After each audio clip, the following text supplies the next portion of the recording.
Hey, Patrick, you got us? Patrick? What, Brad? What? All right. We're going to go first to Adam Teicher. Go ahead, Adam. Hey, Patrick, I know when the game's going on, you're just trying to do what you can to win, and now you're happy that you guys have won and you're moving on. But just curious if you have a sense in this moment what an epic game this was, that people are probably going to be talking about this one for a long time. Yeah, for sure. It's actually funny. A couple weeks ago, maybe last week, I was talking to Mike Rimmers because he was in the Minnesota Miracle, and the final play, scoring the touchdown, winning the game at home. And he was talking about how awesome the environment was. And I was talking about how we had to play with Travis and the Chargers where he scored, but we weren't at Arrowhead. And so to be in this moment, this game against that team, and to make a play, to walk off a game at Arrowhead, I'll remember this for the rest of my life. Let's go next to Pete Sweeney. Go ahead, Pete.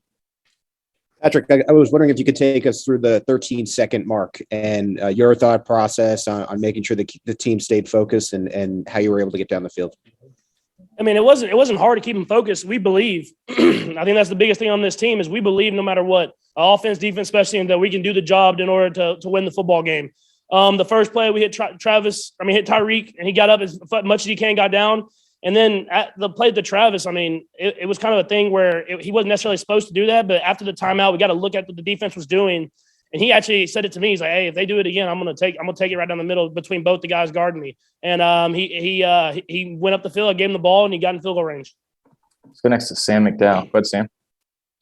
Hey, Patrick, a couple things. With 13 seconds left, what's said either to you or from you to somebody else in those moments?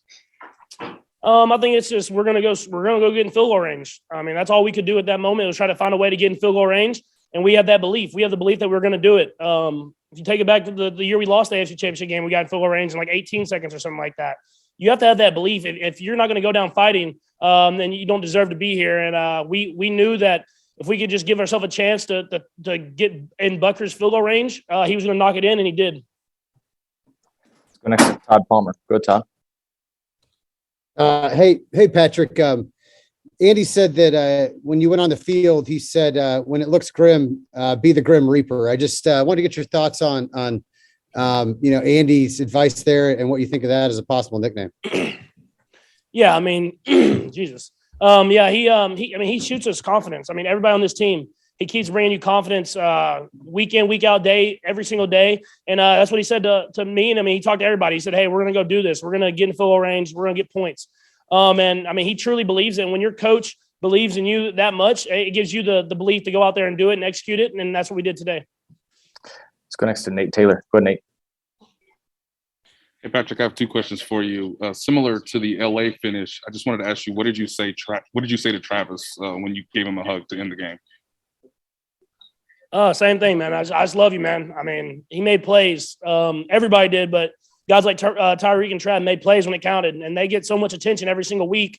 And then they just continue to battle, and they battle and they battle. And I mean, they make plays when it counts, and they did today. I mean, the play to Tyreek and then the play to Trav, those are the two players on earth that can make those plays. And hearing you say that, just what does it say about you guys sort of adjusting to the Bills defense, and just what was that process like, particularly in the second half, given you guys got more chunk gains in the second half than in the first? Yeah, I mean, it's a similar thing. They started off with a lot of zone coverages, playing a lot of zone shells over the top. We took what was there. We ran the football. I ran whenever I had the opportunity to. And once they saw we were willing to do that, they had to come play more man coverages. And once they started playing man coverages, guys like Tyreek and Travis and McCole made plays happen. So, I mean, just taking what's there, and whenever we need to be aggressive, we can always be aggressive. Let's go next to Matt Derrick. Go ahead, Matt. Hey, Patrick, like Nate kind of alluded to, you've had stretches before with just an incredible play, but by my count, 188 yards passing after the 2-minute warning and going into overtime. Where's this rank as far as kind of one of those stretches that you've had in your career?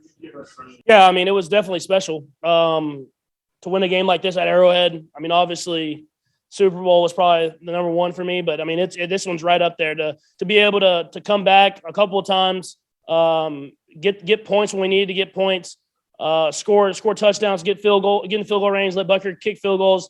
I'll remember it forever, and I'm kind of still energy's still going. I'm still kind of amped up, but we got a big one this next week too. So I'll be ready to go next week as well. Just got to get back in that film room. Let's go next to Sam McDowell. Go, Sam. Hey, Patrick, every playoff game obviously means something big, but this is a team you lost to in the regular season that you had statistically one of your worst performances. Is there extra meaning going out and having a game like that against a defense that shut you down last time? Yeah, I mean, you definitely don't want to lose to the same team twice. That'll give you a long off season to think about. But that's a really good football team that we're going to play. I mean, we played in the AFC Championship last year and played them now in the divisional. We're going to play this team a lot. But to be able to go out there and execute and win a game against a great football team that has a great quarterback and a great defense is definitely it takes everybody, and I think that's what it did today. Take two more. We'll go Darren and Jory. Go ahead, Darren. Hey, Patrick, obviously you have yet to play a playoff game on the road and you'd be at home. What message would you have for Chiefs fans next week to play the same type of role that they played in tonight's game to help you all get over the hump to get back to the Super Bowl? Yeah, I would just say that we love the support that they show us. I mean, we have such a home field advantage because of them. And them bringing that energy week in, week out, especially in the playoffs, continue to be out here, be the best fan base in the entire country. And Arrowhead is going to be rocking. The last to Jory Epstein. Go ahead, Jory. Patrick, a few years ago here, Brady had that first chance in overtime. You never got the ball, lose in overtime in the AFC Championship. What does it mean to be in a similar situation, make sure the other team doesn't get the ball? And does it make you think about that rule at all?